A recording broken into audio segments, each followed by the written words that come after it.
আমি আবু বকরকে দেখলাম, আবু বকর আমারে দেখে চমকে উঠলেন, ইয়া রাসূলুল্লাহ, এ গভীর রাত আপনি কি ঘুমান নাই? বলে, তোমার কান্নায় ঘুম ভেঙে গেল।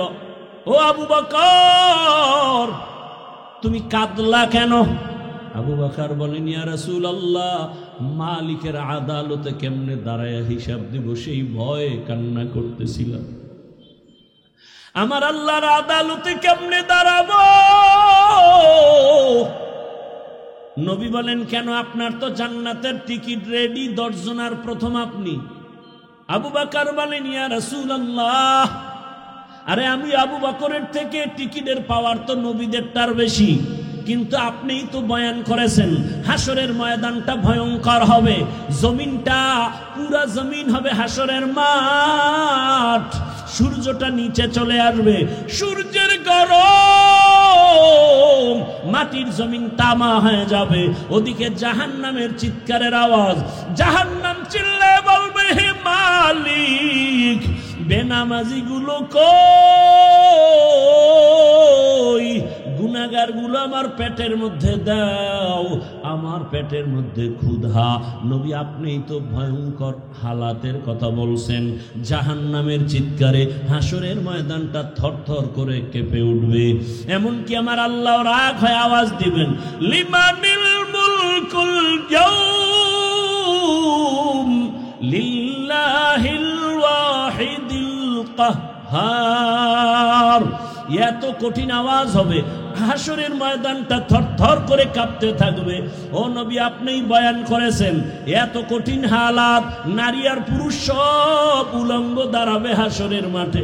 আম্মা জান আয়েশা বলেন, নবী, মানুষ কি লজ্জা পাবে না? কয়, ওরে আয়েশা, জানো না, এমন ভয়ঙ্কর হালাত হবে, একজনের দিকে আর একজন তাকাবারও হুঁশ হবে না। এমন কঠিন অবস্থায় আল্লাহর নবীরা পর্যন্ত কান্না শুরু করবেন। আদম নবী কান্না করবেন, ঈসা নবী কান্না করবেন, ইব্রাহিম নবীর কান্না, মুসা নবীর কান্না, দাউদ পয়গম্বরের কান্না, নূহ পয়গম্বরের কান্না চলবে। নিজের উপায় নাই, কি উপায় হবে সেই চিন্তা, উম্মতের চিন্তা নাই। ইয়া রাসূলুল্লাহ, এক পর্যায়ে আল্লাহ আবার একটা কঠিন আওয়াজ দিবেন, ওয়ামতাজুল ইয়াউমা আইয়ুহাল মুজরিমুন।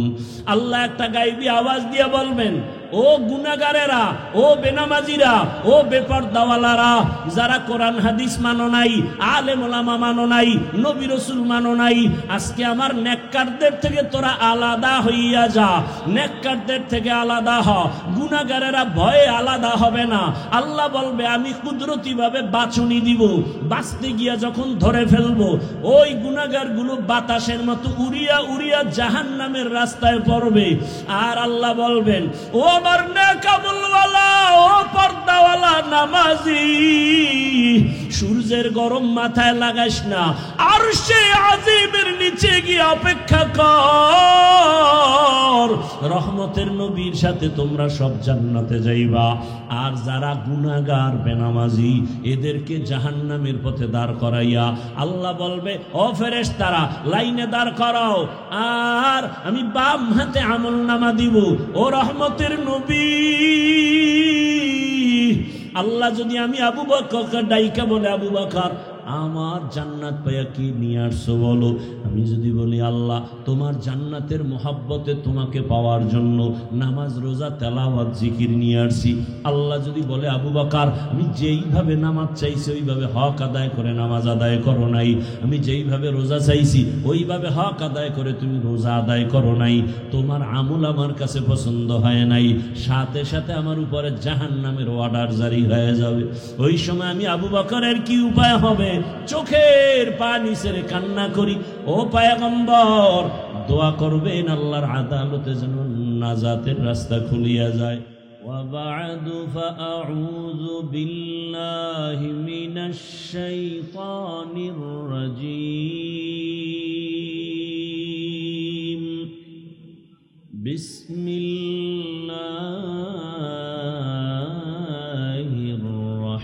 الرحمن الرحيم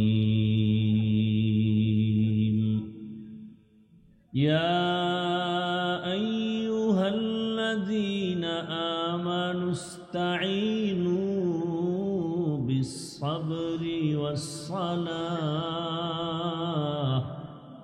إن الله مع الصابرين.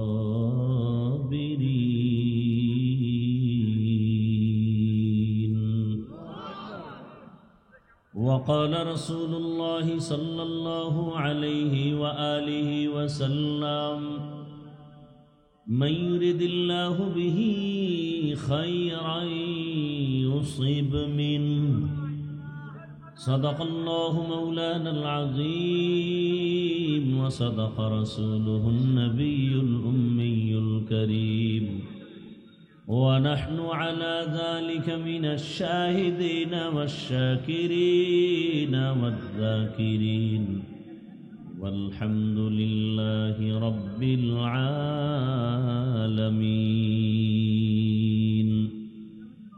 سبحانك لا علم لنا إلا ما علمتنا إنك أنت العليم الحكيم. رب اشرح لي صدري ويسر لي أمري واحلل عقدة من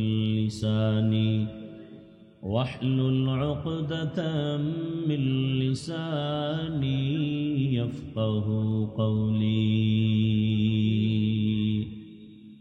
مومن جو فدا نقش کفے پائے نبی ہو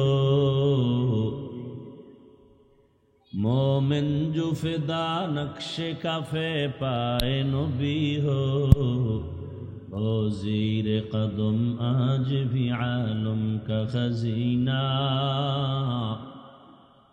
زیر قدم آج بھی عالم کا خزینہ.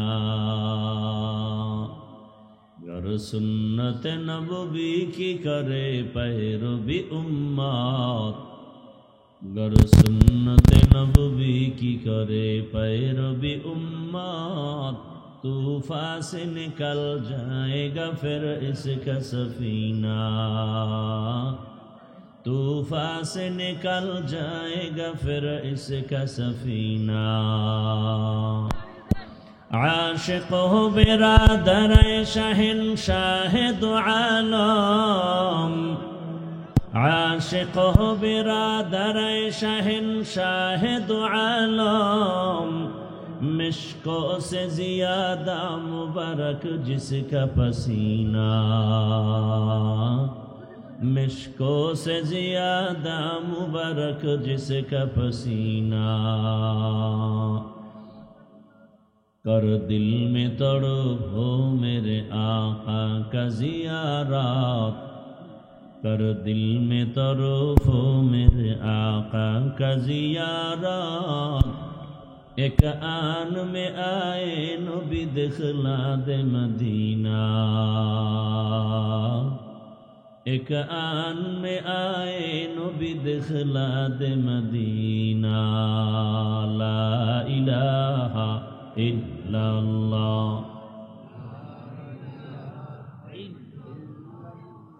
لا الہ الا اللہ لا الہ الا اللہ لا الہ الا اللہ محمد رسول اللہ. মহান্দি সাইফুল উলুম কওমিয়া মাদ্রাসা ও এতিমখানার উদ্যোগে আয়োজিত বার্ষিক ওয়াজ মাহফিল 23 অক্টোবর 2025 মহান্দি ফুটবল ময়দানে আয়োজিত মহতি এ মাহফিলে উপস্থিত মুহতারাম সম্মানিত সভাপতি আলহাজ মাওলানা মুজাম্মেল হক দামাত বারাকাতুহুম, অন্যান্য হযরত উলামায়ে কেরাম, অত্র অঞ্চলের বিভিন্ন স্থান থেকে আগত আল্লাহ পাকের আশিকিন, জাকিরিন, শাকিরিন, মুহিব্বিন, মুরব্বিয়ান এজাম, কলিজার টুকরা আমার সমবয়সী যুবক বন্ধুগণ, স্নেহের ছোট ভাই, পর্দার আড়ালে মা বোনেরা, আল্লাহ পাকের দরবারে শুকর যে আল্লাহ পাক আমাদেরকে সুস্থ রেখেছেন, আলহামদুলিল্লাহ। জীবনের এক অমূল্য সম্পদের নাম সুস্থতা। টাকা পয়সা বাড়ি গাড়ি সব আপনার আছে, কিন্তু আপনি অসুস্থ, এ জীবনের কোনো মূল্য নাই। টাকা পয়সা বাড়ি গাড়ি তেমন নাই, কিন্তু আপনি সুস্থ, আপনার মতো সুখী কেউ নাই। আল্লাহ পাক আমাদের এই সুস্থতাকে দায়েমান কবুল করেন। দয়াময় আল্লাহ সুস্থতার জন্য এক মহা ঔষধ দিয়েছেন ফ্রি, এই সুস্থতাকে ধরে রাখার জন্য। কে দিয়েছেন ঔষধটা বলেন? কত টাকার বিনিময় বলেন? সত্য কথাটা সাপোর্ট দিবেন, সমর্থন দিবেন, মানেন আর না মানেন। দ্বিতীয়ত, আমি কিছু জিজ্ঞাসা করলেই মাত্র জবাব দিবেন, ঠান্ডা আওয়াজে, চিৎকার নয়। আর আমি জিজ্ঞাসা না করলে আপনার প্রশ্নের জবাব দেওয়ারও প্রয়োজন নেই। মোবাইলওয়ালারা নিজেদেরকে একটু কন্ট্রোল করলে আশা করি বরকত পাবেন। কত আর বলব। আল্লাহ মাহফিল কবুল করেন। সুস্থতার জন্য আল্লাহ ফ্রি এক ঔষধ দিছেন, রাতের ঘুম। রাতের, দুনিয়ার পৃথিবীর কেউ, চিকিৎসা বিজ্ঞানীরা, কোনো ডাক্তার আল্লাহর দেয়া এই ঔষধের মোকাবেলা বা সমান কোনো ঔষধ আজও পর্যন্ত আবিষ্কার করতে পারেনি, কিয়ামত পর্যন্ত পারবে। বরং এই ঔষধকে নষ্ট করার জন্য এক যন্ত্র দিয়েছে। ঔষধ সেবনের কোনো পথ নাই, বরং আল্লাহর দেয়া ঔষধকে বিনষ্ট করার এক অস্ত্র তৈরি করেছে, যেটাকে আমি বলি অদৃশ্য মরণস্ত্র। আপনাকে ধুকে ধুকে মেরে ফেলতেছে, কিন্তু আপনি দেখেন না। অদৃশ্য মরণস্ত্র বুঝে থাকলে বলুন তো, সেই অস্ত্রটার নাম কি?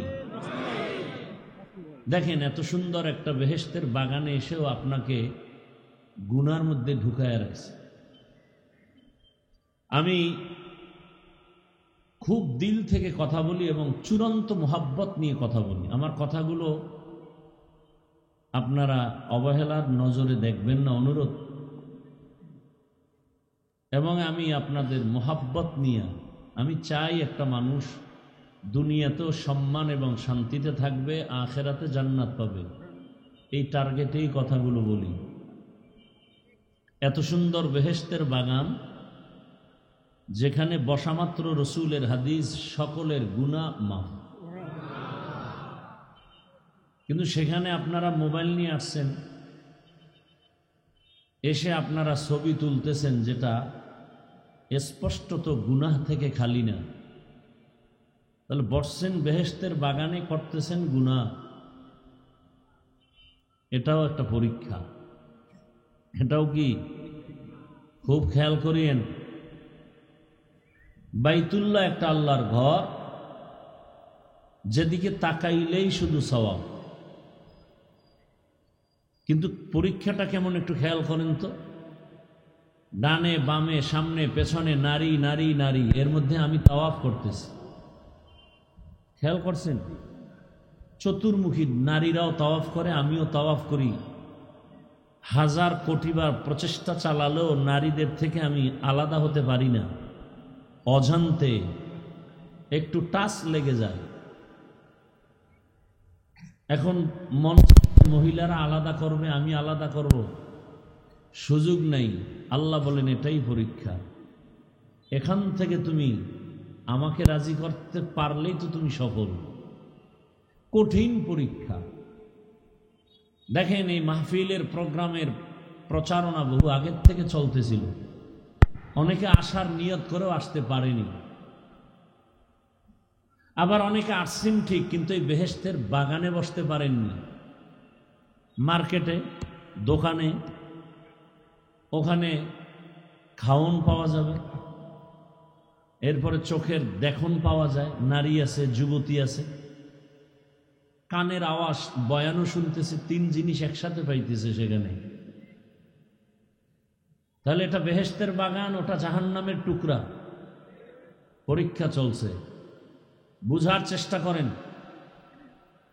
ঠিক বেঠিক আমি বলতেছি, জিজ্ঞাসা করলে জবাব দিবেন, আগে বুঝেন। বয়ান তো আপনারা জানেন, শুধু বুঝটা ঠিক নাই। এই বুশ ঠিক থাকলে তো দাড়িওয়ালা হয়ে যেতেন, হুজুর হওয়া লাগতো না। যাদের বুশ ঠিক সে জেনারেল লাইনে থাইকেও টুপি পরে, আর যার বুশ ঠিক নাই সে হুজুরের লাইনে আইসাও পর্দা করে না। কথা বলেন না কেন?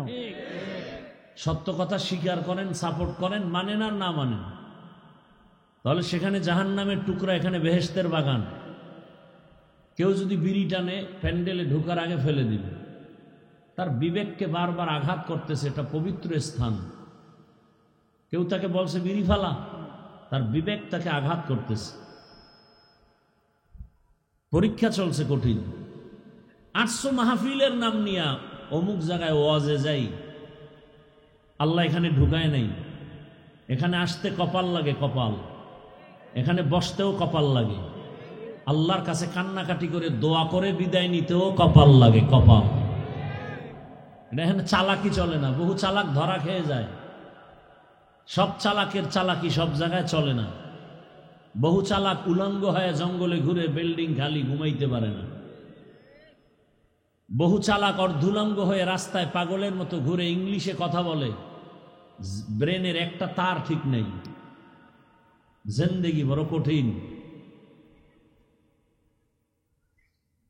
যেই রসুলকে এক নজর দেখলেই জাহান্নামের আগুন হারাম, যেই রসুলের দিকে একবার তাকালে এক সপ্তাহের ক্ষুধা থাকে না, যেই রসুলের ঘাম মোবারক থেকে মিশকের ঘ্রাণ, যেই রসুলের শরীর মোবারকে মশা মাছি পড়া হারাম, সেই রসুলকে 13 বছর দেখলো, একই দস্তরখানে পাশে বসে খাইল, বয়ান শুনল, কপালে কালেমা জুটে নেই, এর নাম কপাল। রসুলকে 13 বছর দেখে বয়ান শুনেও কালেমা পড়ে না, এত বড় নিকৃষ্ট বেঈমানের নাম কি আপনারা কেউ জানেন? এর নাম কপাল। ভিন্ন দিকে 27 বছরের এক যুবক তরবারি হাতে নিয়ে দৌড়াচ্ছে, রসুলকে জবাই করবে। কয় বছরের যুবক? 27 বছরের যুবক রসুলকে হত্যা করার জন্য তরবারি নিয়ে দৌড়ায়। রহমতের নবীকে দেখা মাত্র তরবারি ফেলে বলে, ইয়া রাসূলুল্লাহ, কালেমাওয়ালা বানায় দেন। নাম জানেন কি? এর নাম কপাল। 13 বছর বয়ান শুনেও কালেমা ঢুকে না, আর রসুলকে হত্যা করতে এসে কালেমাওয়ালা হয়ে গেছে, এর নাম কপাল। বাড়ির থেকে ওয়াজের নাম নিয়ে আসিয়াও বেহেশতের বাগানে বসতে পারে নাই, কপাল। আবার একদল বেহেশতের বাগানে বসছে ঠিক, কিন্তু বয়ানটা কলবে নিতে পারে না, মোবাইল দিয়া কলবের দরজা বন্ধ রাখছে, কপাল। আমি যা বলি ওভার 100 গ্রান্টেড কথা বলি, ফাউল কথা বলি না। বুঝার চেষ্টা করেন, যারা মোবাইল নিয়ে ব্যস্ত তাদের কলবের দরজা বন্ধ। বয়ান মোবাইলে ঢুকতেছে, কলবে ঢুকবে না। আপনি মানেন আর না মানেন জানার বিষয় না, বলার দায়িত্ব আমার। তাদের কলবের দরজা বন্ধ, কলবে বয়ান ঢুকবে না। সে মোবাইল নিয়ে ব্যস্ত, ছবিটা ঠিক মতো উঠলো কিনা ব্যস্ত, রেকর্ড ভালো হচ্ছে কিনা ব্যস্ত। এটাকে বলে অনাধিকার চর্চা করা, ব্যর্থ চেষ্টা যাকে বলে। এটা কোন চেষ্টা? ব্যর্থ, যে চেষ্টার সফলতা নাই। আপনারা অনেক জ্ঞানী শিক্ষিত, আমাকে জবাব দেন। আপনারা 200 হাত দূরে বসে মোবাইল নিয়ে ছবি তুলতেছেন, রেকর্ড করতেছেন, বিবেক দিয়ে জবাব দেন তো, আপনার রেকর্ডটা একুরেট, পিওর হচ্ছে? সত্য কথা বলেন। ছবিটা স্পষ্ট যাচ্ছে, বরং আপনার কাজটা নিখুঁতভাবে মিডিয়াওয়ালারা করতেছে। বলেন না কেন? তা আপনি এখান থেকে সকালে ডাউনলোড করে নিলে হয় না? এতটুকু বুদ্ধি না থাকলে কচু গাছ খুঁজেন। আল্লাহ হেদায়াত দান করুন, আল্লাহ আমাকে হেদায়াত দান করুন। অনেকে ভাবতেছে হাফিজ ভাই এত রাত এই কথা শোনার জন্য তো আমরা অপেক্ষায় ছিলাম না। ওয়াজ করবেন, ওয়াজ। আমি ওয়াজ করার আগে ওয়াশ করতেছি, ওয়াশ। আগে ওয়াশ হবে, তারপরে ওয়াশ ঢুকবে, না হয় ঢুকবে না। এই যে মোবাইল নিয়ে কলবের দরজা বন্ধ করেছ, সারা রাত বয়ান করলে কি হবে?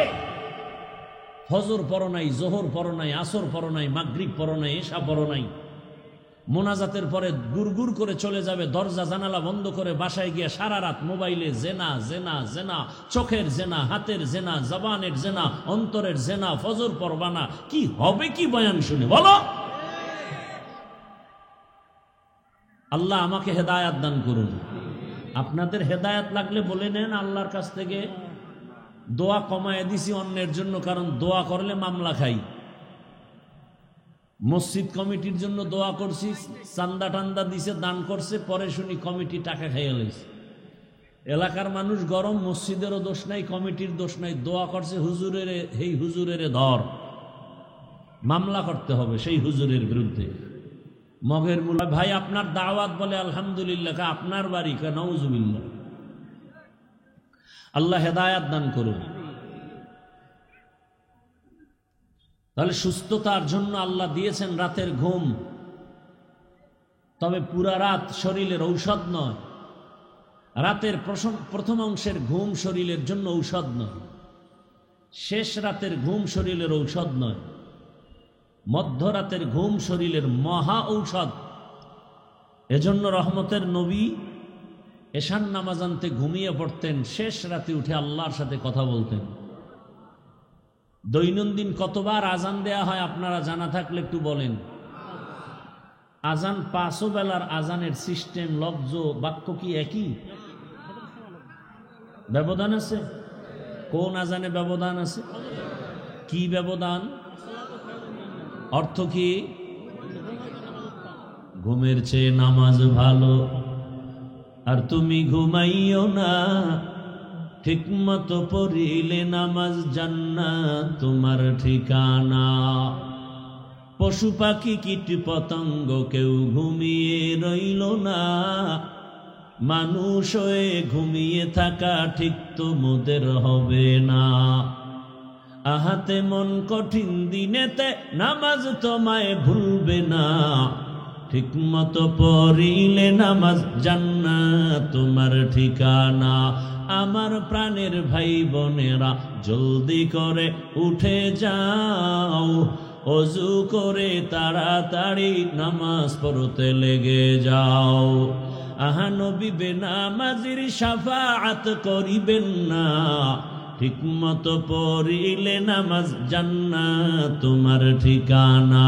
ঘুমের চেয়ে নামাজ ভালো, আর তুমি ঘুমাইও না, ঠিকমতো পড়িলে নামাজ জান্নাত তোমার ঠিকানা।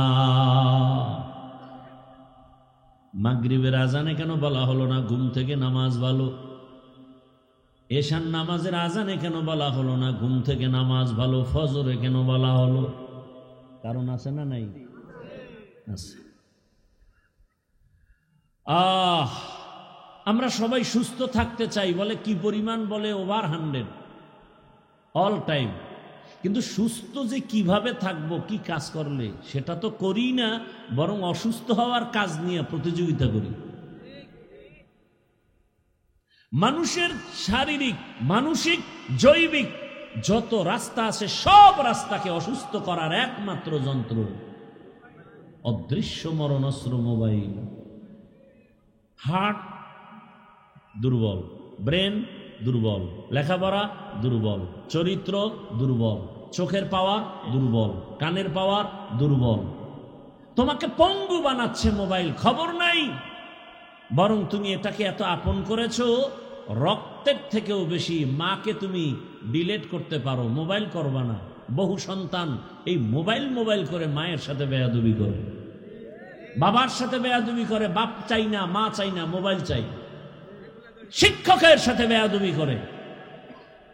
আর অনেক আব্বা আম্মা আছে সন্তানগুলোকেও এতটা রশি ঢিল দিয়ে দিয়েছে, এক সময় কান্না করেও সেই মাসুল আর দিতে পারে না।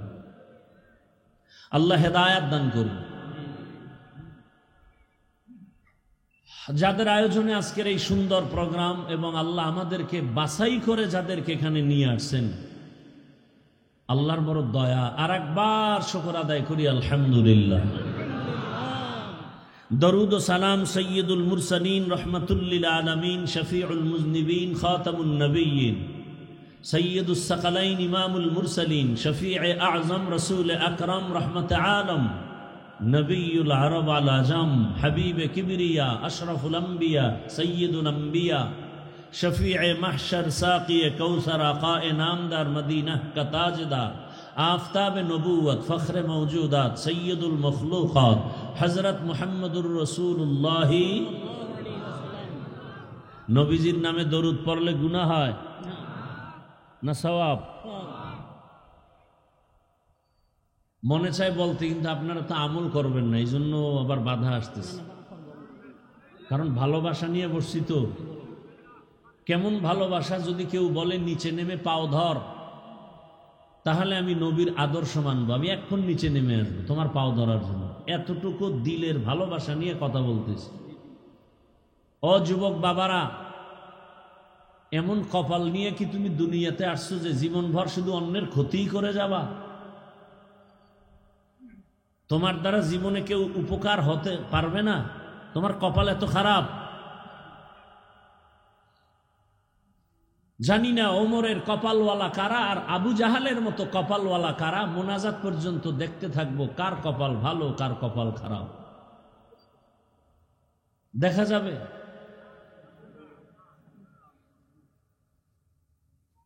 কেউ আসছে, মনের মতো বয়ান হয় নাই। তোমার মনটা কি আল্লাহমুখী?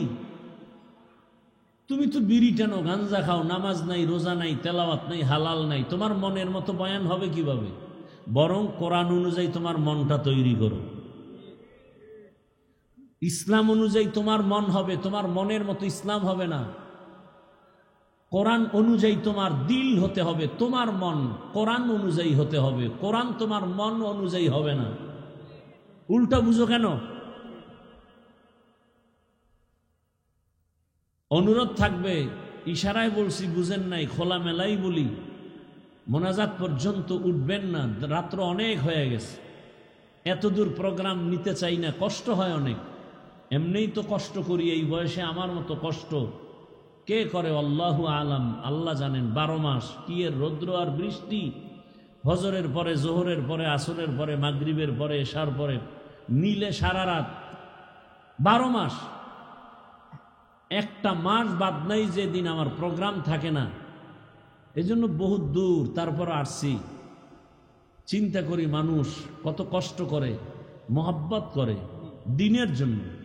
টাকা পাবে না, খানা পাবে না, বসার বিছানা ভালো না, আসছে পকেটের টাকা ব্যয় করে। দুনিয়ার কোনো নেতা খাতারা ডাকলে তো ফ্রি গাড়ি দিত, ভাড়া দিত, নাস্তা দিত। আর এইখানে তো আসছে সব কষ্ট করে। আমি একটু কষ্ট করলে যদি দিনের উপকার হয়, আমি কষ্ট নিজে স্বীকার করে আসছি। অতএব আপনারা আমাকে একটু কথা বলার সুযোগ দিলে আমি বলবো। আর সেটা আমি তখনই আমি আনন্দে কথা বলার সুযোগ পাবো যদি আপনারা অধীর আগ্রহে আমার জন্য দোয়া করেন এবং চুপচাপ থাকেন। উঠা বসা করলে বক্তব্য টক্তব্য সব কিছু খতম, শুধু দোয়া করব, মোনাজাত দিব, হাত দুইটা উঠাবো আর দোয়া হয়ে যাবে। এখন সে হাতটা উপরে উঠাবো আপনাদের ইশারা পেয়ে। যদি দেখি না শুনতেছেন আলহামদুলিল্লাহ, আর যদি দেখি না ব্যারাম, বিড়ির নেশায় দৌড় মারছে, আর বসতে পারে না, ওর কপাল খারাপ, এতগুলো মানুষ নিয়ে মা বাবার জন্য দোয়া করা, এটা তো কপালের বিষয়। এত সুন্দর জায়গায় আল্লাহ নিয়ে আসছেন, কিন্তু শয়তানের সাথে একটু যুদ্ধ করে যে দোয়াটা করে যাবেন, এটা হয় না। কপাল। আল্লাহ শেষ দোয়া করে যাওয়ার আমাদেরকে তৌফিক দান করেন। যেটা চাইছিলাম বলার জন্য বলবো, মানবেন কিনা আমাকে আগে বলতে হবে, চেষ্টা করবেন ইনশাআল্লাহ। আচ্ছা, আপনারা আমাকে বলেন তো, আপনার দিল থেকে আপনি এটা চান কিনা যে যেখানে যাবেন সেখানেই আপনার সম্মান হবে, সবাই সম্মান করবে? সবাই চান? তাহলে আমলটা দিয়ে গেলাম, করবেন কিনা জানি না, বলে গেলাম। তবে করবেন এই আশাই বলতেছি। প্রতিদিন কমপক্ষে 300 বার দরুদ পড়বেন। খোদার কসম, কোনো তাবিজ লাগবে না, কোনো তাবিজের প্রয়োজন নাই। তবে 2টা শর্ত আছে দরুদ পড়ার। এক শর্ত, নির্জনে নিরিবিলি মোহাব্বতের সাথে পড়বেন। 2, পবিত্র অবস্থায় পড়বেন। দরুদ পইরা পইরা যদি 100 বার শেষ হইলে একবার বিড়ি টানেন, আর একবার 100 শেষ হইলে আর একবার আর একটা বিড়ি, নির্জনে নিরিবিলি পরিবেশে এবং মোহাব্বতের সাথে পবিত্র হালাতে। কতবার প্রতিদিন? কতটা ভালোবাসা নিয়ে বলতেছি। যদি আমার কথা আপনি মানেন আর যদি ফলাফল না আসে, মরে গেলে কবরে জুতা মারবেন, বলে গেলাম। কতবার দরুদ? কোন পীর সাহেবের দরুদ? রাসূলের মোহাব্বতে দরুদ পড়বেন। 2 সময় আপনার খুব নিরিবিলি সময়, ফজরের নামাজের পরে, না হয় ঘুমের আগে। পৃথিবীর কোনো তাবিজ আপনাকে আটকাতে পারবে না। জায়নামাজ বিছাইয়া একটা তসবিহ হাতে নিবেন। কি তসবিহ চিনেন? জবাব দেন, তসবিহ চিনেন? তসবিহ হাতে নিয়ে আমল করা সুন্নতে সাহাবা। তসবিহ হাতে নিয়ে আমল করা বলেন সুন্নতে সাহাবা। যারা সাহাবায়ে কেরামকে মানবে না তারা মুসলমান হলেও 72 দল জাহান্নামীদের দলভুক্ত। তসবিহ কিনবেন, মাকে তসবিহ কিনে দিবেন, বোনকে তসবিহ কিনে দিবেন। তসবিহ হাতে থাকলে আমল হবে। 300 বার দরুদের আমল, 300 বার ইস্তেগফারের আমল। সময় বেশি থাকলে নামাজের দরুদ পড়বেন। 300 বার প্রতিদিন দরুদ পড়ে অজু অবস্থায় বিছানায় কিবলার দিকে চেহারাটা ঘুরায় ঘুমিয়ে পড়বেন। ইনশাআল্লাহ দরুদের বরকতে রাসূলের সাথে ঘুমের মধ্যে মোলাকাত হয়ে যাবে।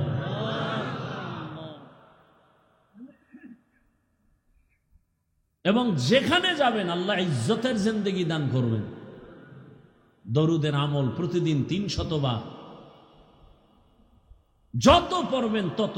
গাড়িতে বসে আছেন, দোকানে বসে আছেন, কিসের ব্যবসার ঝামেলা, দরুদের আমল করেন। কিসের চাকরিতে সমস্যা, দরুদের আমল করেন। কি ঘরে অসুস্থ, টেনশন কেন, দরুদের আমল করেন। আল্লাহ আমাদের বেশি বেশি বেশি বেশি দরুদের আমল করার তৌফিক দান করেন। কথাগুলো অনর্থক হয়ে যাচ্ছে না? আল্লাহ আমাকে মাফ করে দেন।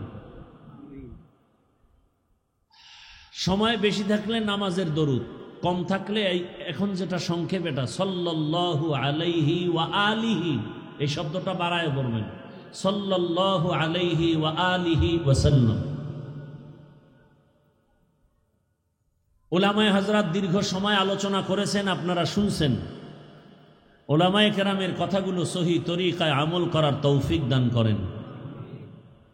অন্যের জন্য দোয়া করলে নিজের জন্য আগে কবুল হয়। এই আর একটা নতুন কথা বলে গেলাম, লিখে রাখবেন। উলামায়ে কেরামের জন্য দোয়া করছি, করবেন না? কার জন্য দোয়া করবেন?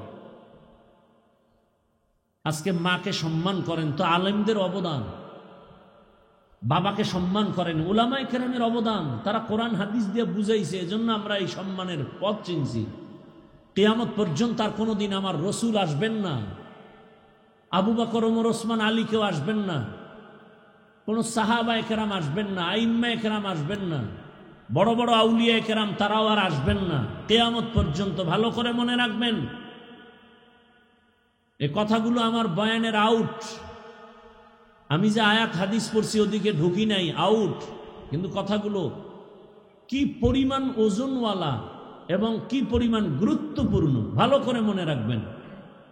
কিয়ামত পর্যন্ত এই মানুষ সংসার কিভাবে সুখে থাকবে, নিজে কিভাবে সুখে থাকবে, সম্মানে থাকবে, কিভাবে তার পরিবার সুস্থ সুখে চালাবে, কিভাবে তার সমাজ সুন্দরভাবে চালাবে, দুনিয়ার শান্তি, নির্ভেজাল শান্তি, আখেরাতে বিনা হিসাবে জান্নাত পাওয়ার একমাত্র ঠিকানা ইসলাম। আর সব ভুয়া, সব ভুয়া, সব কিছু ভেজাল। মানুষের জীবনের দুনিয়া আখেরাতের একমাত্র শান্তির ঠিকানা ইসলাম। মানুষকে সেই ইসলামের মাধ্যমে বুঝাবে একমাত্র উলামায়ে কেরাম। এ জাতি আর নবী পাবে না, এই জাতি আর কোনোদিন কিয়ামতের আগে আবু বকর পাবে না, ওমর পাবে না। এ জাতি পাবে তাদের স্থানে যারা আছেন ওয়ারাসাতুল আম্বিয়া, উলামায়ে কেরাম। এজন্য দোয়া করলাম উলামায়ে কেরামের ইজ্জত আল্লাহ বাড়িয়ে দেন। যারা আলেম ওলামাদের বিরুদ্ধে লেখালেখি করে, চক্রান্ত করে, বলার মাধ্যমে, মিডিয়ার মাধ্যমে। আল্লাহ এদের হেদায়াত দান করেন, না হয় ধ্বংস করে দেন। আল্লাহ তাদের হেদায়াত দান করেন, না হয় ধ্বংস করে দেন। আল্লাহ তাদের হেদায়াত দান করেন, না হয় খুব তাড়াতাড়ি ধ্বংস করে দেন। কারণ আলেমের দুশ্মন ও ইসলামের দুশ্মন। আল্লাহ বুঝার তৌফিক দান করেন। অন্যের জন্য দোয়া করলে নিজের জন্য আগে কবুল হয়। একটা নতুন উসুল বলছি, আমি দোয়া করলাম, আল্লাহ পুরা এলাকার মানুষগুলোকে তুমি মাফ করে দাও। আল্লাহ একজন ফেরেশতা পাঠিয়ে দিছেন, এই যাও তো ওই বান্দা কার জন্য দোয়া করলো। ফেরেশতা বলে, আল্লাহ এই বান্দা এলাকার সমস্ত মানুষের জন্য দোয়া করলো। কি দোয়া? সমস্ত মানুষের গুনাহ মাফ চাইছে, কারণ নিজের জন্য চায় নাই বলে না। আল্লাহ বলে, ফেরেশতা সাক্ষী থাক, সকলকে ক্ষমার আগে ওকে আমি আগে ক্ষমা করে দিলাম। আমরা তো অন্যের জন্য দোয়া করতে চাই না, মনে করি ভাগে কম পাবো। হ্যাঁ, জুমার দিন ইমাম সাহেবরে এক এলাকার ভদ্রলোক দোয়ায় বলছে, হুজুর আমার আব্বার জন্য দোয়া করবেন। নিয়ত করছে 500 টাকা হাদিয়া দিবে।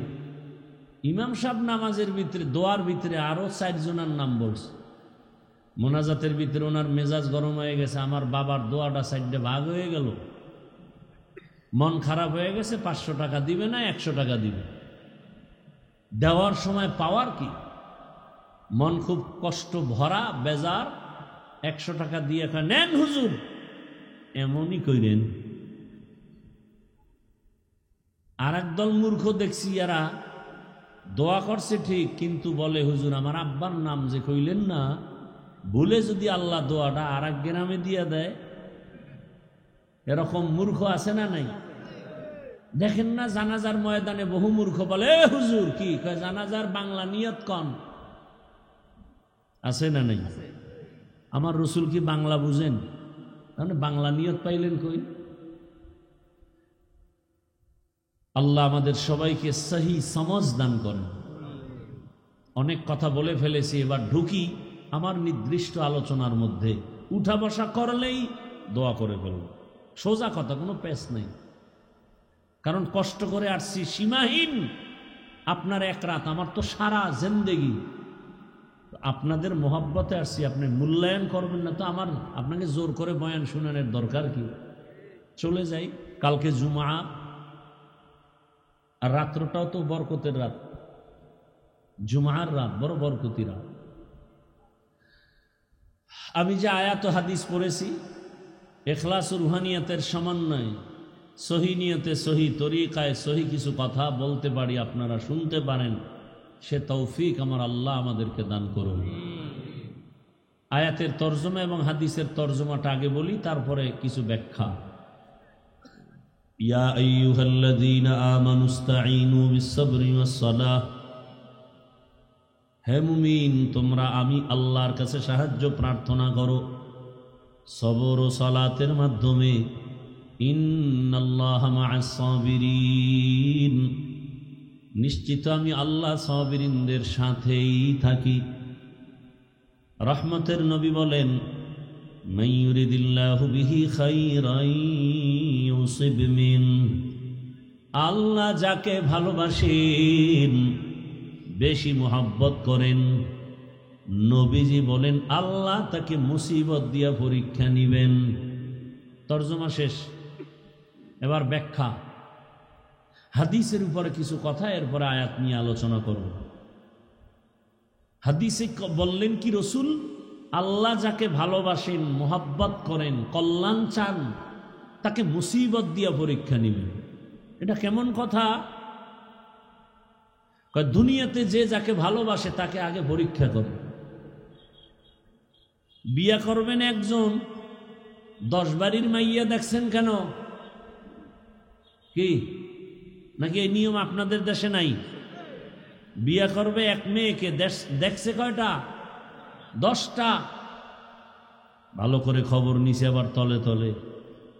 আমি যেই মেয়েটাকে বিবাহ করব তার মা ভালো নি, বংশ ভালো নি, সাইড কালেকশন আসেনি।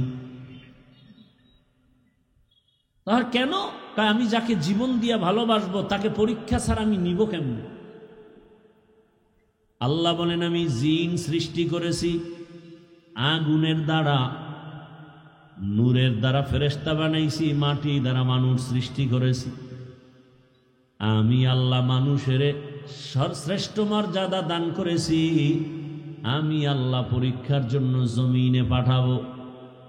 জিনও কিন্তু জমিনে পাঠায় টেস্ট করেছি, ফেরেশতাকেও জমিনে পাঠায় দেখছি সব ঝামেলা করে। আমি জমিনে মানুষ পাঠাবো এবং আমি পরীক্ষা করে যাচাই করে দেখব কারা আমার মহাব্বতের বন্ধনে আবদ্ধ হয়ে কে টিকে, কে আবার ফেল করে। দুনিয়াটাই পরীক্ষার হাল। পরীক্ষা মানি একটা মুসিবত। আল্লাহ পাক আয়াতের পরে বলেন আমি 5টা জিনিসের দ্বারা পরীক্ষা নিব। ওয়ালানাবলুওয়ান্নাকুম বিশাইইম মিনাল খাউফি ওয়াল জুই ওয়া নাকসিম মিনাল আমওয়ালি ওয়াল আনফুসি ওয়াস সামারাত ওয়া বাশশিরিস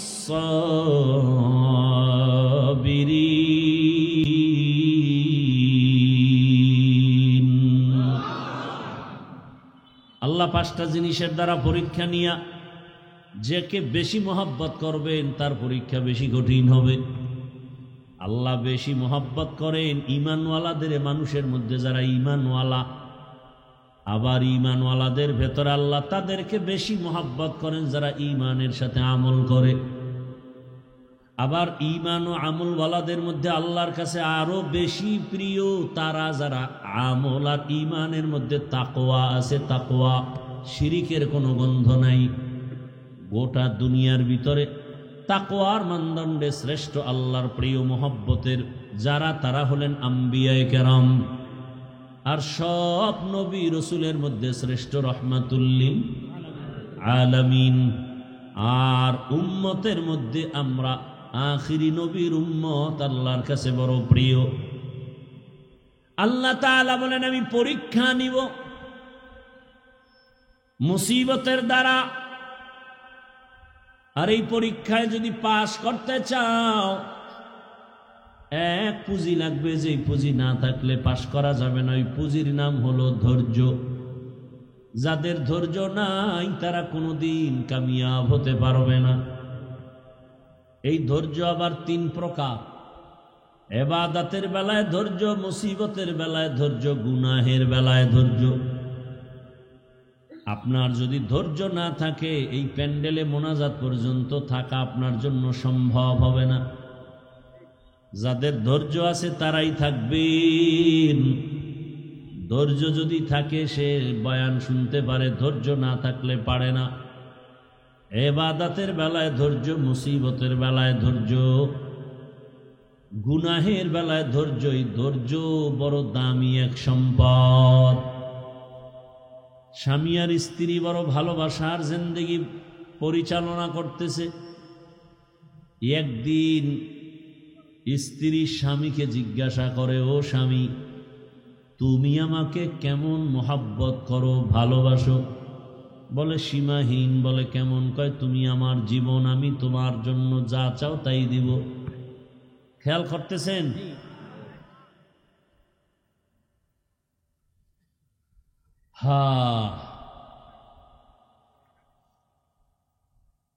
স্ত্রী বলে যা চাইব তাই দিবা? বলে হ্যাঁ তাই দিব। স্ত্রীও একেবারে সাধারণ মানুষ না, খুব ধর্মের জ্ঞান ট্যান আছে, ধৈর্য আছে।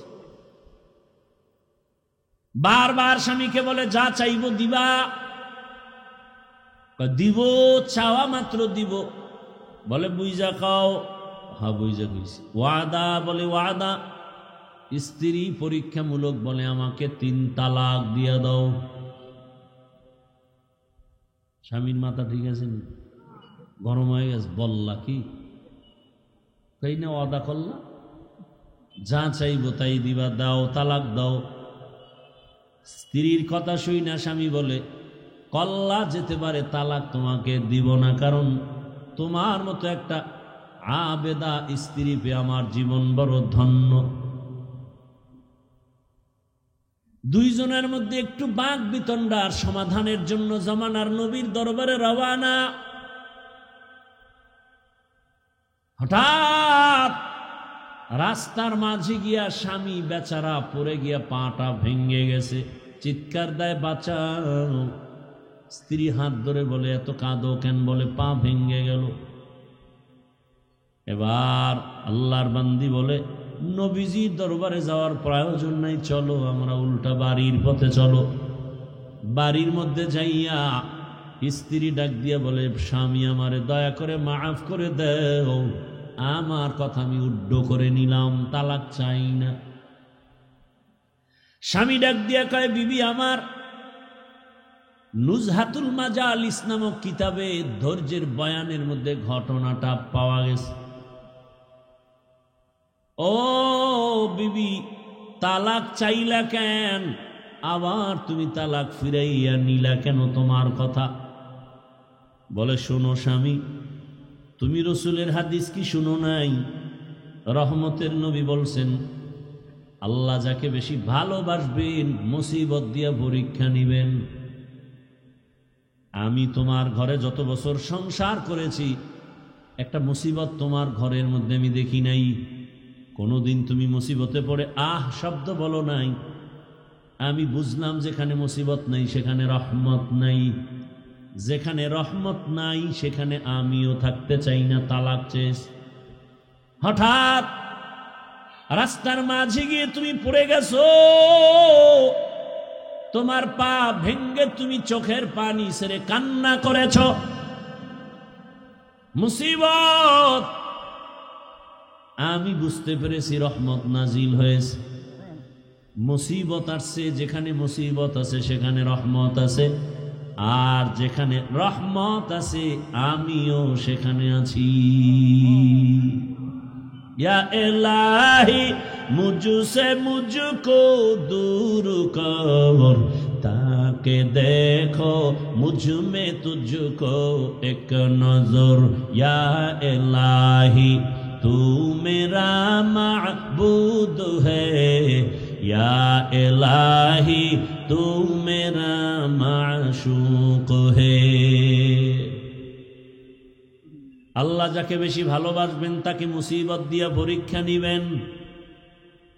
অন্য হাদিসের মধ্যে নবী বলেন আদ-দুনিয়া সিজনুল মুমিন ওয়া জান্নাতুল কাফির। দুনিয়াটা মুমিনের জন্য জেলখানা, বেঈমানের জন্য শান্তির জায়গা, বালাখানা। যত শান্তি দুনিয়ায় মুমিন কখনো শান্তি পাবে না, বেঈমান শান্তি পাবে দুনিয়ায়, মরার পরে অশান্তি শুরু হবে, শেষ হবে না। আর মুমিন কষ্ট করবে দুনিয়ায়, মরণ পরে এমন শান্তি শুরু হবে আর কোনোদিন শেষ হবে না। দুনিয়ায় শান্তি, পরকালে কষ্ট বেঈমানের জন্য। দুনিয়ায় কষ্ট, পরকালে শান্তি মুমিনের জন্য।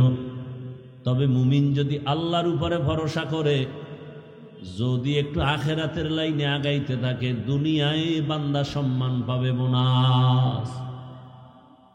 আবু হুরায়রা রাদিয়াল্লাহু তাআলা আনহু থেকে একটি সহিহ হাদিস বর্ণিত। হাদিসের হাও জানে না, সহি সহিলা এলাফায়। রসুল কোনদিন বলে যান না এই হাদিস সহি, এটা সহি না। এটা বর্ণনাকারী মুহাদ্দিসিনে কেরাম তাদের মতামত। রসুল যদি একটা ছোট্ট বিন্দু কথা বলেন, সেটাও আমার কাছে 7 আসমান 7 জমিন থেকেও দামি। সেই ভালোবাসা থাকতে হবে রসুলের প্রতি। আবু হুরায়রা বলেন কিয়ামতের দিন 3 জন ব্যক্তি সবার আগে জাহান্নামে ঢুকবে। সবার আগে 3 জন। 3 জন মানে 3 দল। কয় দল? 3 দল। কিন্তু ব্যক্তি হিসাবে উল্লেখ 3 জন। কেমন 3 জন? দুনিয়ার সব জ্ঞানীরা বলবে এরা 3 জন জান্নাত যাবে বিনা হিসাবে, কিন্তু আবু হুরায়রা বলেন রসুল বলেছেন 3 জন সবার আগে জাহান্নামে ঢুকবে। আবু হুরায়রা এই হাদিসটা বলতে গিয়া একজন সাহাবীকে শুনাইতে গিয়া 3 বার বেহুশ হয়ে গেছেন। কয়বার?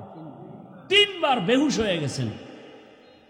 সেই তিন ব্যক্তিকে দুনিয়ার জ্ঞানীরা বলে তারা বিনা হিসাবে জান্নাতি, আর আল্লাহ বলবে শিকল লাগায় জাহান্নামে ঢুকা। এর মধ্যে প্রথম ব্যক্তি যুদ্ধের ময়দানের গলা কাটা শহীদ, যে ইসলামের ময়দানে কাফেরের মোকাবেলায় যুদ্ধ করে শহীদ, আল্লাহ তাকে বলবে রে জাহান্নামে ঢুকা। দ্বিতীয় আমার মতো মাওলানা, আল্লাহ বলবে এই মাওলানা দিকে, দুনিয়ার মানুষ তোর বয়ান শুনছে, তোরে এলেম দিয়েছিলাম কি করছো? আল্লাহ এই যে ওয়াজ করছি, দাওয়াত দিছি, মানুষ তো তাই জানে, আমি তো ভিতরেরটা জানি। মানুষ তো তোর উপরেরটা জানে, আমি তো ভেতরেরটা জানি। তোরে আল্লামা না লেখলে মনে কষ্ট পাইতি, কেউ জানতো না, আমি জানি। কি এই রোগ নাই? নামটা কেন নিচে হয়েছে? এই রোগ আছে। নাম কেন ছোট হলো বড় হলো না? মনে তোর কষ্ট কেউ জানে না, আমি তোর অন্তরের খবর জানি। আরো কথা বলার সুযোগ নাই। আল্লাহ বলবে এই জাহান্নামের ফেরেশতা ধর এই মাওলানারে, জাহান্নামের ভেতরে ঢুকা। শহীদেরও জাহান্নামে, মাওলানাও জাহান্নামে। 3 নাম্বার ব্যক্তি হবে যারা মাদ্রাসা মসজিদে দান সদকা করে, কইবে ধর এই বহু ফকিন্নির মাঝে তোরে টাকাওয়ালা বানাইছি, করছো কি? আল্লাহ মাদ্রাসা মসজিদ কেন করছো? কয় দিনের জন্য। হ্যাঁ, মানুষ জানে দিনের জন্য, কিন্তু আমি ভিতরেরটা জানি। 50,000 টাকা দান কইরা চায়ের দোকানে চাপাবাজি করছো, গুড়া মসজিদ তুই কইরা দিছ। তোর নামে আলহাজ না লাগাইলে মাথা গরম। দান করার পরে তোকে মারহাবা না বলার কারণে তোর মেজাজ গরম, পারো না, টাকা ফিরাই নিয়ে যাও।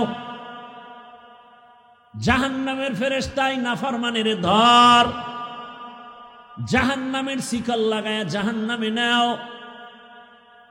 ও আমার প্রিয় বাবারা, যুবক, পর্দার আড়ালের মা বোনেরা, বৃদ্ধ বাবাজিরা, শহীদের হালাত যদি এমন হয়, মাওলানাদের হালাত যদি এমন হয়, মাদ্রাসা মসজিদ করনেওয়ালা দানবীরের হালাত যদি এমন হয়, একটু একটা মিনিট চিন্তা করেন আপনার আমার উপায় কি হবে।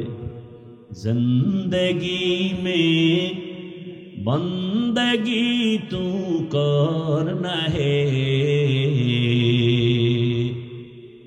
जिंदगी में बंदगी तू करना है,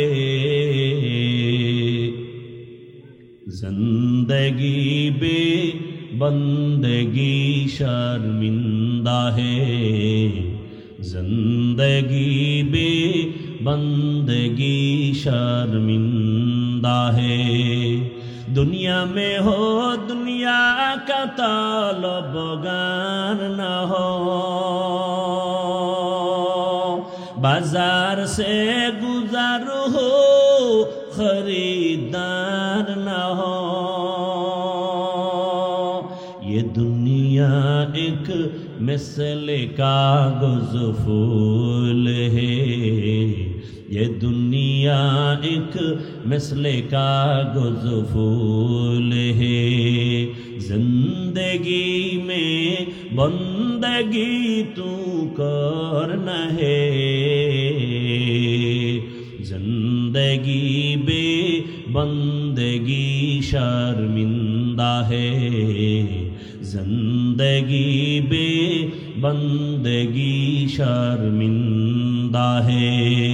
जिंदगी में बंदगी कुन बंदगी, बंदगी बे जिंदगी शर्मिंदगी। ভাইরা আমার, বলার সময় কই আল্লাহ তাআলা বলেন আমি চাই না আমার আদরের কোনো বান্দা বান্দি জাহান্নামে যাবে। আল্লাহ কখনোই চান না কেউ জাহান্নামে যাবে। আল্লাহ চান না হিন্দুরা জাহান্নামে যাক, খ্রিস্টানেরা জাহান্নামে যাক, ইহুদিরা জাহান্নামে যাক। আল্লাহ মোটেই চান না। বলে তার প্রমাণ, আল্লাহ বলেন আমি সব সময় তওবার দরজা খুলে রাখছি, আয় কুল ইয়া ইবাদিয়াল্লাযীনা আসরাফু আলা আনফুসিহিম লা তাকনাতু মির রাহমাতিল্লাহ ইন্নাল্লাহা ইয়াগফিরুয যুনুবা জামিআ ইন্নাহু হুয়াল গফুরুর রহিম।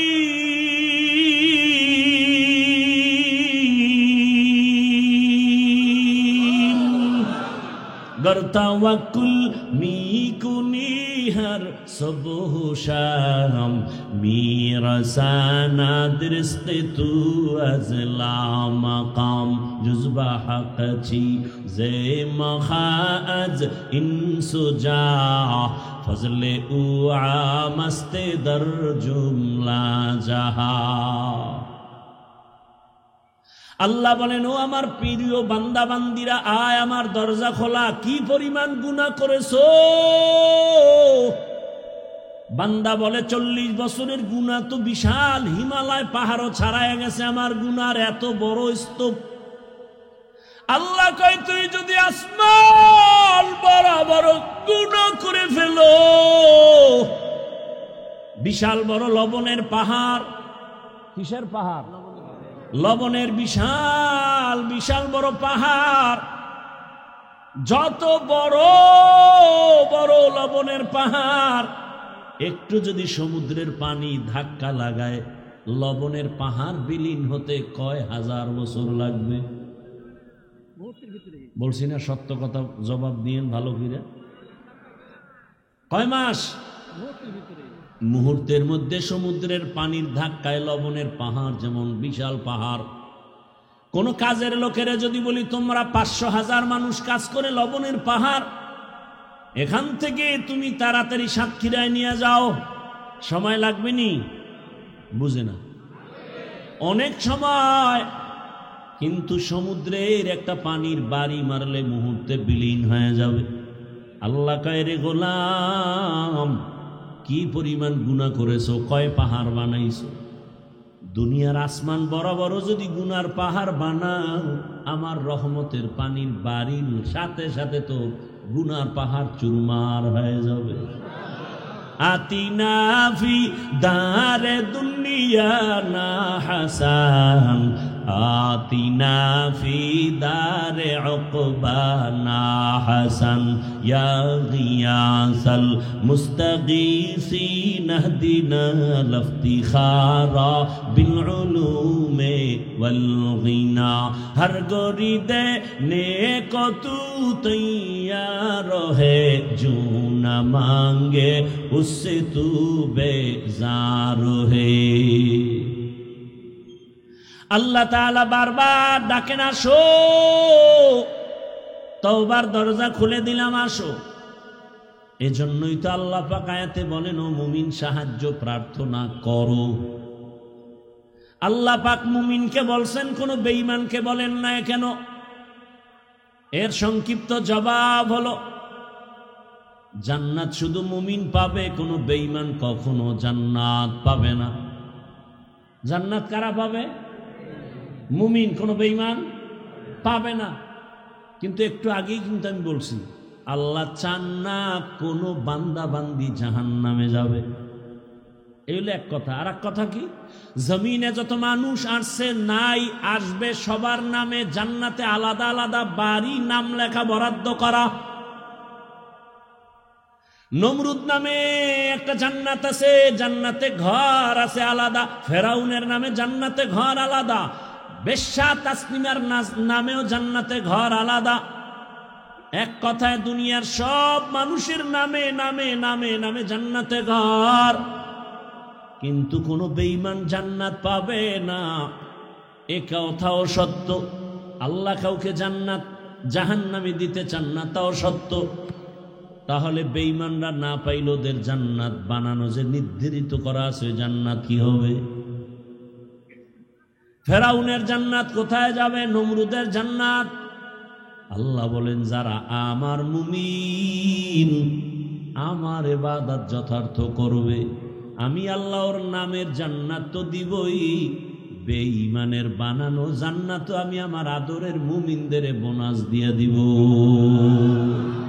ইয়া ইলাহি তু মেরা মাবুদ হে, ইয়া ইলাহি তু মেরা মাশুক হে। ভাইরা আমার, আল্লাহ মুমিনকে বলেন সাহায্য চাও। সাহায্য চাওয়ার জন্য আল্লাহ বললেন মুমিনকে। এখন এখানে তিনটা কথা, সাহায্য কেন চাইব, কিভাবে চাইব, কার কাছে চাইব, তিনটা কথার জবাব। আল্লাহ মুমিনকে সাহায্য চাইতে বললেন কেন? বলে দুনিয়াতে কেউ কারো সাহায্য ছাড়া জমিনে চলতে পারে না। দুনিয়ার কেউ সাহায্য ছাড়া চলতে পারে না। এতগুলো মানুষ আপনারা বসে আছেন আমার বয়ান শোনার জন্য। আমি কি পরিপূর্ণ মানুষ হয় না? এখানে আসা পর্যন্ত আমার গাড়ি লাগছে, গাড়ি টেনে আনছে আমার ড্রাইভার। গাড়ি যদি একটু নষ্ট হয় আমার আসতে ঝামেলা, আবার ড্রাইভার থাকলেও হবে না, পাম্পে গিয়া ওখান থেকে তেল নিতে হবে।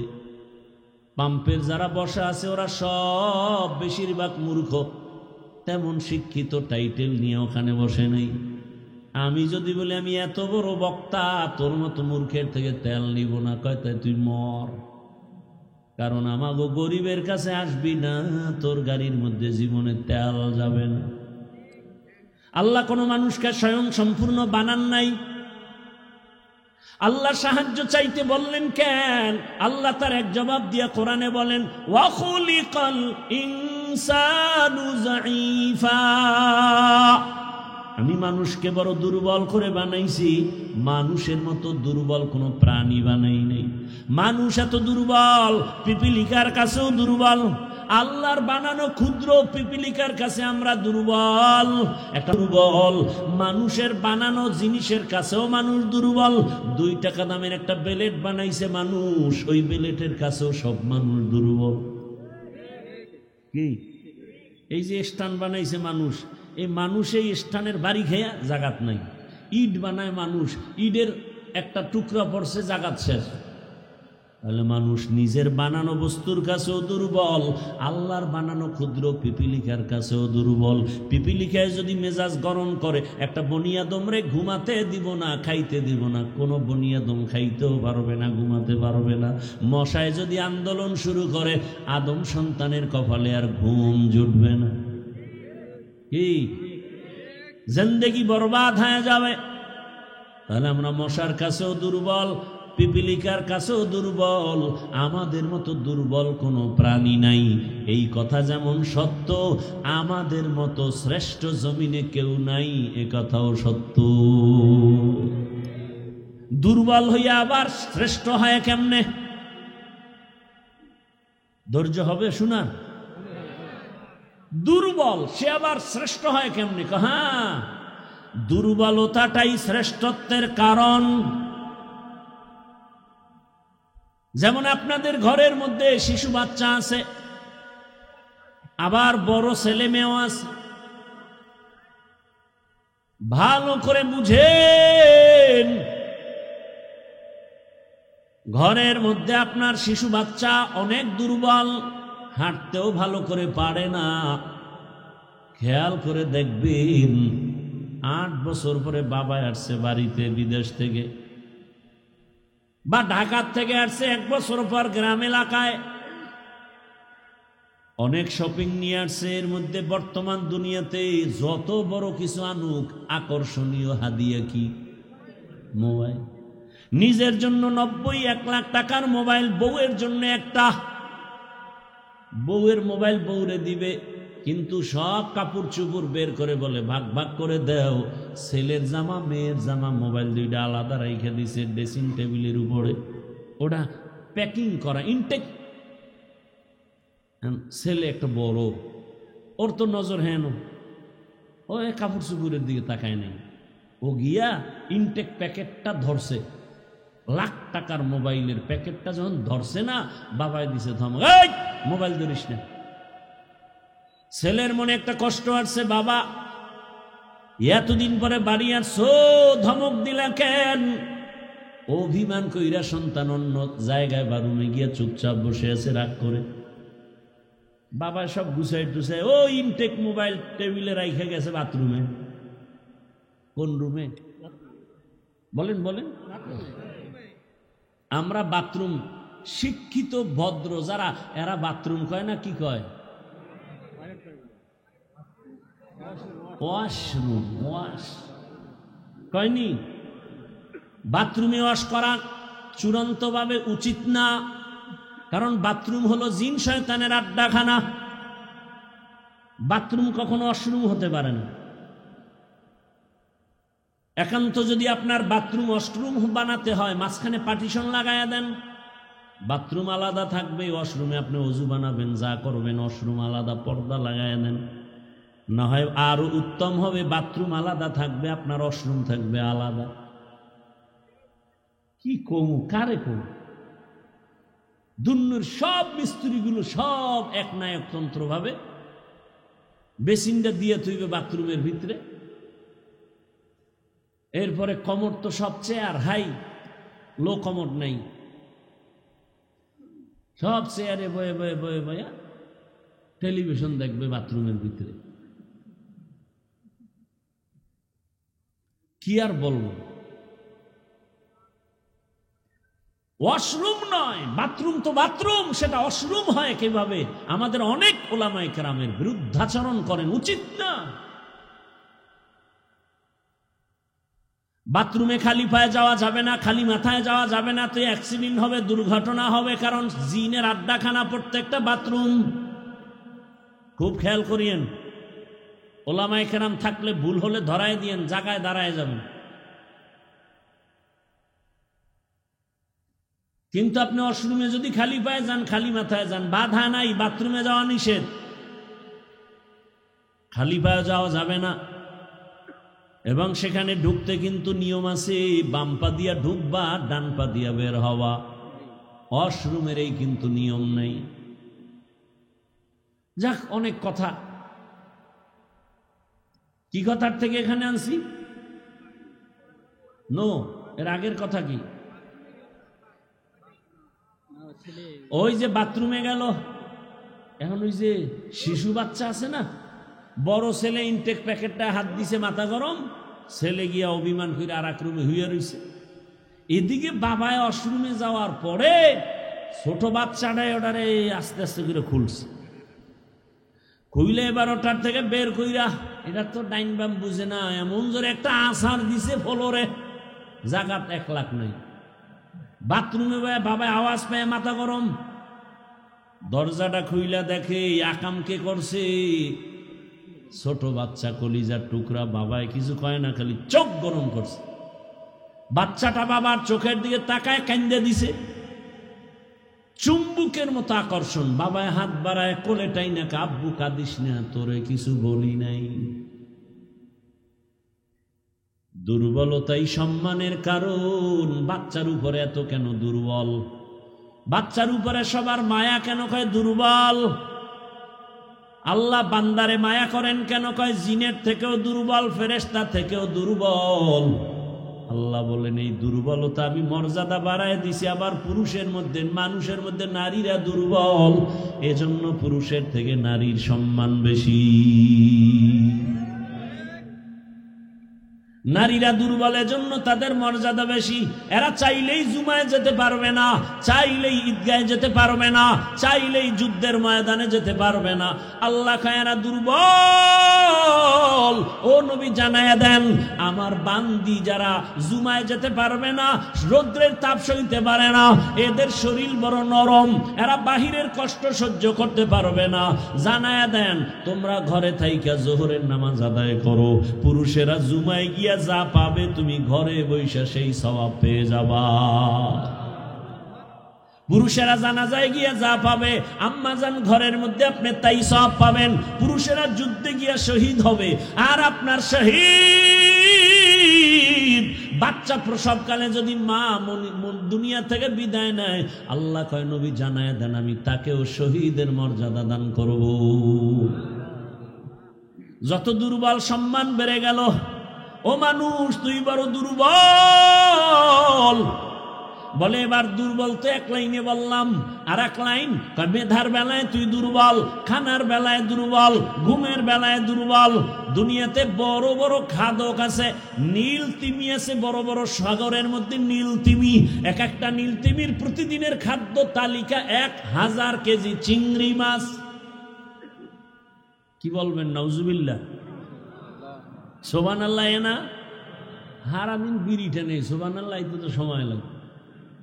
আল্লাহ হেদায়াত দান করুন। পৃথিবীতে একটা পাহাড় আছে কোহে কাফ, ওই পাহাড়ে একটা প্রাণী বসবাস করত, নাম হলো সিমর্গ।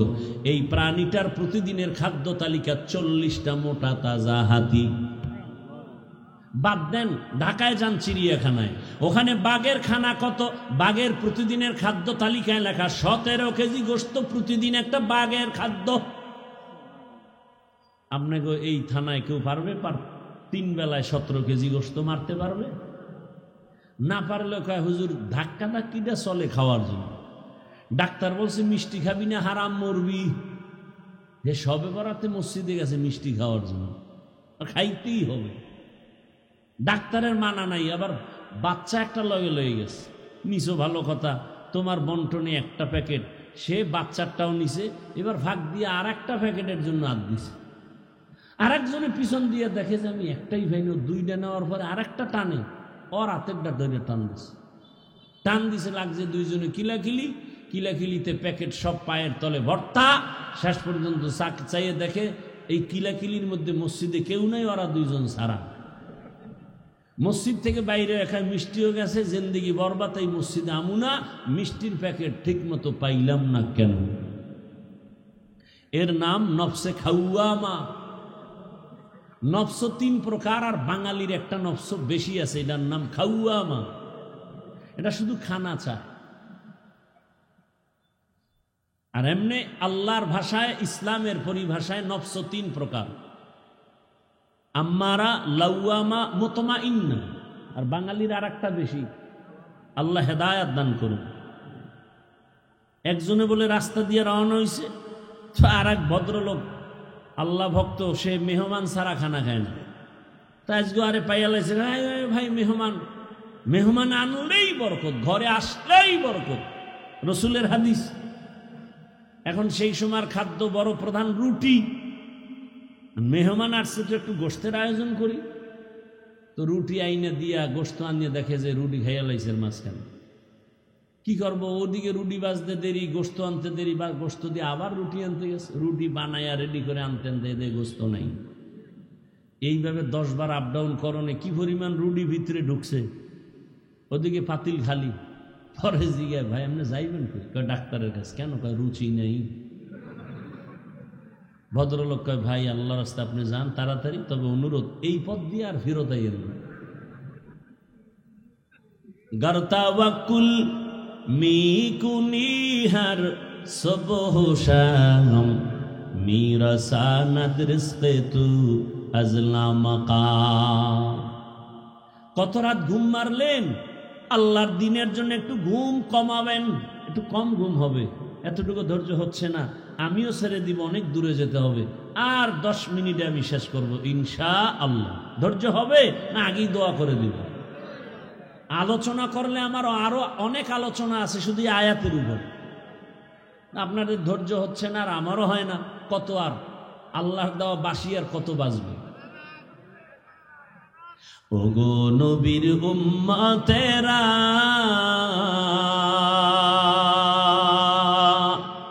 হয়ে আজি দিশাহারা, কোরআন হাদিসের চলো যখন যাহা চায় মনে, নবী বিনে কে তারাবে পুলসিরাত মিজানে, নবী বিনে কে তারাবে পুলসিরাত মিজানে। উম্মতের কান্ডারি নবী,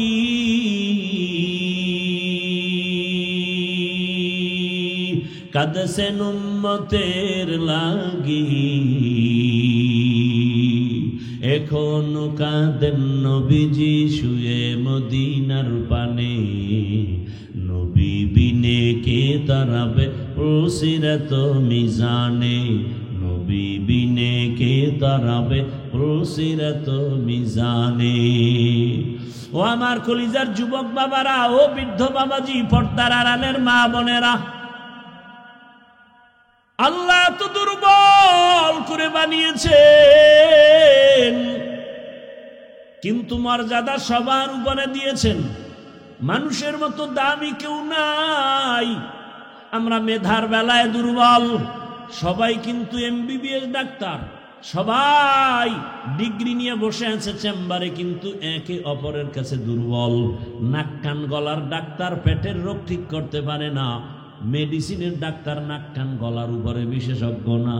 আল্লাহ এক একজনের এক এক সাইড আগায় দিছে, এক সাইড দুর্বল রাখছে, যেন অহংকারী করার সুযোগ না পাও। আমি কোরআনের বয়ান করি, কিন্তু ফতুয়ার কাজ আমার না। ফতুয়া দেওয়ার বেলায় আমি মুফতি সাহেবের কাছে দুর্বল। দেখছেননি কারবার? দুনিয়ার সব একে অপরের কাছে দুর্বল।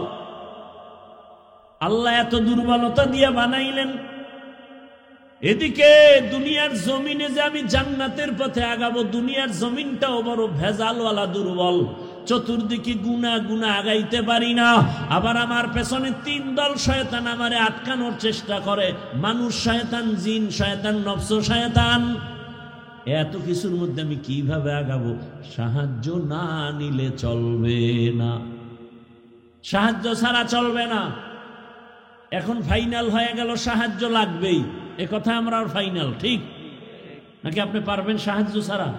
আপনার টাকা আছে কোটি কোটি, কিন্তু মাছওয়ালার কাছে টাকা না দিলে ঘরে মাছ আসবে না। এই জমিনে গরিবরা যদি গোশত না কাটতো, বড় লোকের কপালে কোনোদিন গোশতের খানা পেটে যাইত না। নদীর মধ্যে গরিবেরা গিয়া কি পরিমাণ কষ্ট করে মাছ ধরে, ওই গরিব যদি আমাকে মাছ এনে না দিত, তো আমার কপালে মাছ আসতো না। আল্লাহ তাআলা দুর্বল বানায় রাখছেন। এবার সাহায্য চাবো, এটাই ফাইনাল। তবে কার কাছে সাহায্য চাবো বুঝেননি? কার কাছে চাবো? সবাই বলবে আল্লাহর কাছে। মিথ্যা কথা বলবেন বসে বসে। আল্লাহর কাছে সাহায্য চাইতেই হবে। যদি আপনার 100 বিশ্বাস আর বাস্তবায়ন করতেন, এ জমিনে কোনো এনজিও সুদখোর কোনো কারবারই থাকতো না। 30-40 বছর আগে জমিন থেকে সব এনজিও দূর হতো, সুদের কারবার চলতো না। বরং এমন জমানায় আমরা আসছি, যতই বয়ান করি ঘরে ঘরে সুদ, সুদ না হইলে তার চায়ের দোকানও চলে না। এলাকার কোনো গরিব বড় লোকের কাছে গিয়া খায়, জনাব আমারে 5000 টাকা ধার দেন, সামনে ঈদ আসছে, বাচ্চাদের কাপড় কিনব। বড় লোক কয় নাই নাই নাই নাই নাই। কানে কানে গিয়া কয় সুদে দিবেননি? কয় 1 লাখের বেশি লাগলেও দিব। আছে না নাই? 5000 টাকা ধার দেয় না, সুদের টাকা লাগাইতে হাজারো লাখো টাকা দিতে চায়। কোন জমানায় আছি, বাঁচতে চাইলেও পারি না। এবার ভালো করে বুঝেন, বিবেক দিয়ে একটু সমাধান করেন। সাহায্য চাওয়ার জন্য এমন একজনকে নির্বাচন করবেন যার কাছে 3টা দুর্বলতা নাই। তার কাছে চাইবেন, কসম আল্লাহ, চাওয়া মাত্রই পাবেন। তবে 3 দুর্বলতা তার মধ্যে থাকলে পাবেন না, আর না থাকলে চাইলেই পাবেন। 1 নাম্বার দুর্বলতা যার স্বার্থ নাই। 2 নাম্বার দুর্বলতা যার পিছনে টান নাই। 3 নাম্বার দুর্বলতা যার অভাব নাই। এবার খেয়াল করেন, এই 3টা দুর্বলতা নাই এমন কোন মানুষ আসেনি? ভালো করে খেয়াল করেন, দুনিয়াতে একজন মানুষও পাবেন না যার পেছনে টান নাই। আমি যতই আগাইতে চাই, আমার বউ কয়ে দাও, স্ত্রী কয়ে দাও, মাইয়া বলা কয়ে দাও, মায়ে কয়ে দাও, বাবায় কয়ে দাও, যত সামনে আগাতে চাই পিছনে টানে। বুঝেননি কথা? ভাইরা আমার, তাহলে দুনিয়াতে এমন একজন মানুষ নাই যার পেছনে টান নাই। 2 নাম্বার দুর্বলতা যার কোনো অভাব নাই। দুনিয়াতে এমন একজন মানুষের ঠিকানা দেন যার অভাব নাই। একজনে কাঙ্গ পীর সাহেবদের কোনো অভাব নেই। দুনিয়াতে কে অভাবী না, যার যত টাকা তার অভাব তত বড়। রিক্সা ড্রাইভারের 100 টাকায় অভাব শেষ, লক্ষ টাকার মালিকের লাখ টাকায় অভাব শেষ হয় না। এক কথায় দুনিয়াতে এমন একটা মানুষ নাই যার অভাব নাই। দুনিয়াতে এমন একজন মানুষ নাই যার পেছনে টান নাই।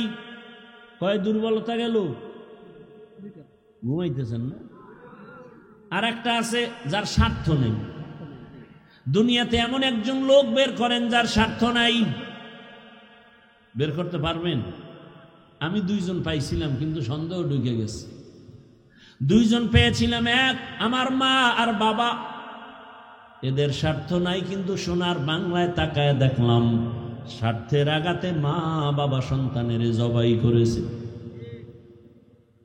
স্বার্থের আঘাতে সন্তান মা বাবাকে জবাই করে। এই অল্প বয়সে সোনার বাংলায় কি না দেখলাম। আপন বাবা তার আপন মেয়েটাকে হোটেলের মধ্যে ঢুকাইয়া বলে, আজকের রাতের জন্য তুই আমার কাছে স্ত্রীর সমান। আরো জোরে বলো। এই জন্যই তো বলেছি, আল্লাহর কসম, ইসলাম ছাড়া এ জমিনে কোনোদিন শান্তি কেউ দিতে পারবে না। চাপাবাজি করতে পারবে মরণ পর্যন্ত। শান্তির ঠিকানার নাম ইসলাম। ইসলাম ছাড়া কোনোদিন এ জমিনে শান্তি আসবে না। চাপাবাজি চলবে, শুধু চাপাবাজি। ভালো করে বুঝো, স্বার্থ ছাড়া কোনো মানুষের জমিনে নাই। স্বার্থের আঘাতে স্ত্রী স্বামীকে জবাই করে, স্বামী স্ত্রীকে জবাই করে, ভাই ভাইকে জবাই করে স্বার্থের আঘাতে। আমি কি বানায় বলতেছি বাবা? অহরহ দুর্ঘটনা ঘটে। এইবার হিসাব শেষ, গোড়ায় হিসাব করে দেখবেন একজন পাওয়া যায় যার পেছনে টান নাই, অভাব নাই, স্বার্থ নাই। তিনি কে? তিনি কে? ইয়া আইয়ুহান নাস আনতুমুল ফুকারাউ ইলাল্লাহ ওয়াল্লাহু হুয়াল গানিয়্যুল হামিদ।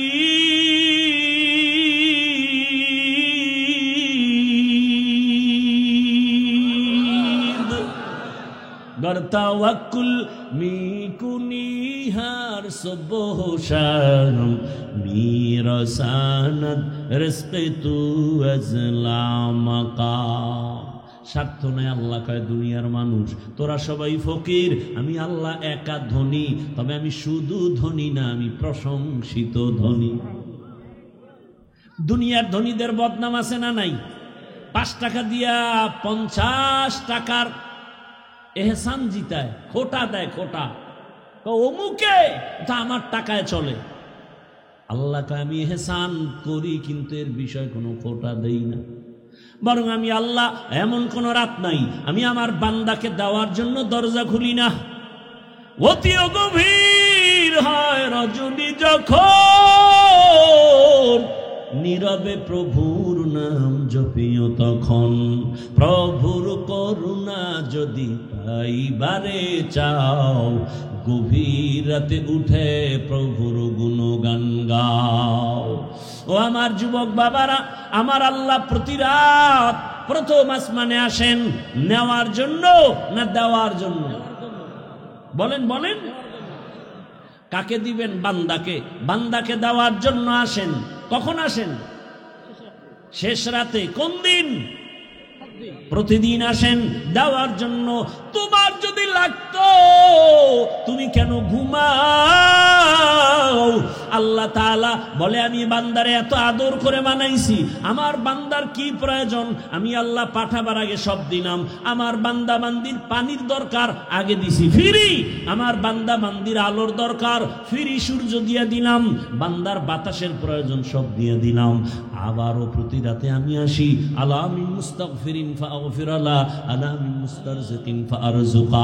রে রাতে কে গুনাহ করছো ক্ষমা চা গোপনে গোপনে, কারণ আসমান নীরব, জমিন নীরব, গাছের পাখিরাও ঘুমায়, নদীর মাছও ঘুমায়, ঘরের তোর মা বোন সবাই ঘুমায়।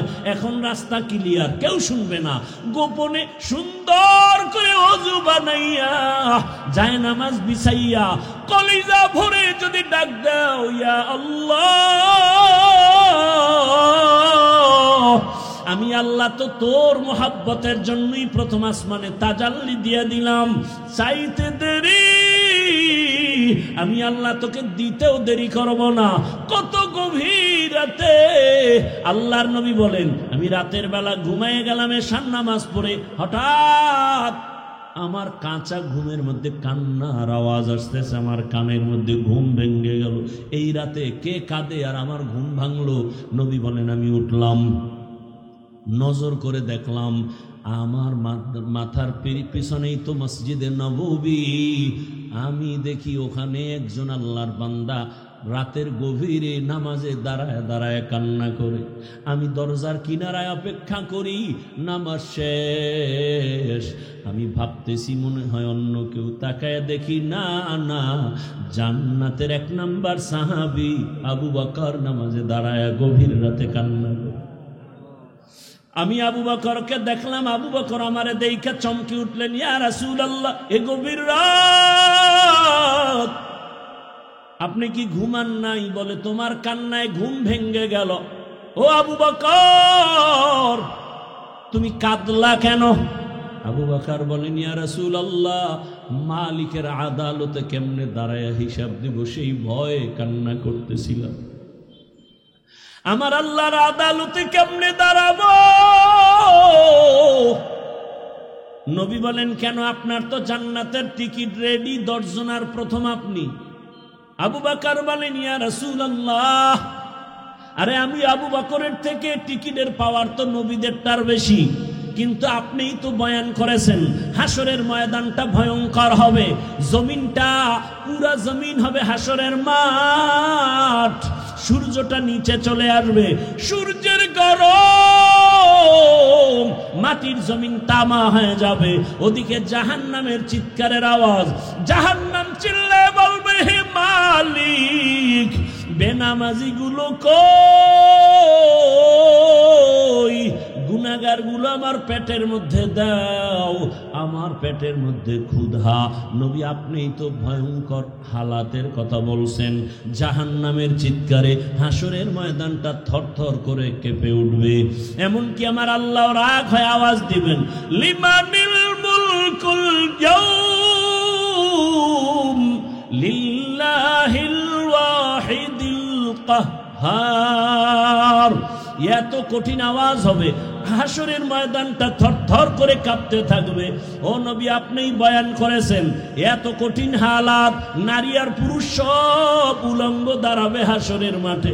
আম্মা জান আয়েশা বলেন, নবী, মানুষ কি লজ্জা পাবে না? কয়, ওরে আয়েশা, জানো না, এমন ভয়ঙ্কর হালাত হবে, একজনের দিকে আর একজন তাকাবারও হুঁশ হবে না।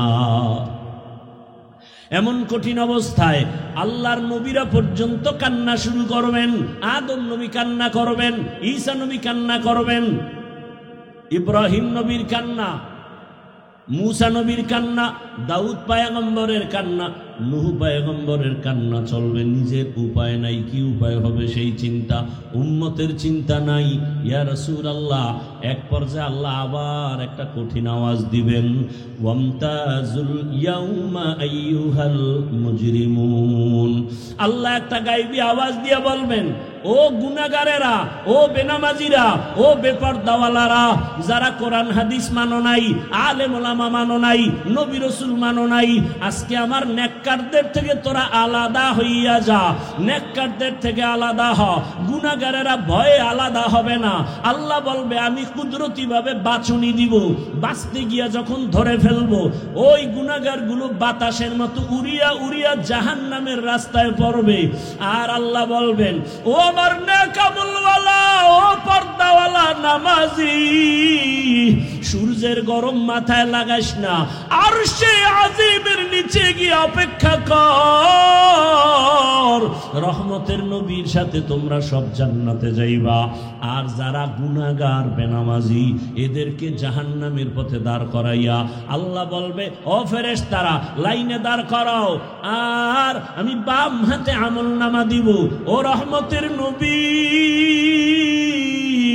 আল্লাহ যদি আমি আবু বকরকে ডাইকা বলে আবু বকর আমার জান্নাত পাইয়া কি নিয়ে আসছো বলো, আমি যদি বলি আল্লাহ তোমার জান্নাতের মোহাব্বতে তোমাকে পাওয়ার জন্য নামাজ রোজা তেলাওয়াত জিকির নিয়ে আসছি, আল্লাহ যদি বলে আবু বকর আমি যেইভাবে নামাজ চাইছি ওইভাবে হক আদায় করে নামাজ আদায় করো নাই, আমি যেইভাবে রোজা চাইছি ওইভাবে হক আদায় করে তুমি রোজা আদায় করো নাই, তোমার আমল আমার কাছে পছন্দ হয় নাই, সাথে সাথে আমার উপরে জাহান্নামের অর্ডার জারি হয়ে যাবে।